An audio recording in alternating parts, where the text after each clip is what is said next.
一个故事，一个关于来自南非北方小镇男孩的故事。是什么让他走向了一个美丽的新世界？又是什么让他认识了天下一家？林波波省在南非的最北方，在很长一段时间中，住在这里的温达人过着自然淳朴的生活，对外面的世界了解的很少。我就是这样长大的。从小，我对外面的世界了解的不多。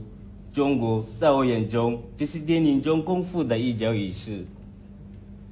在这个远方的小镇里，我慢慢长大，一切似乎没有变化。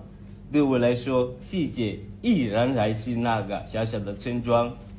2024年，温达大学有了第一所孔子学院。大二的我马上就注册了中文课程，随即被唤醒的是我对中国遥远的记忆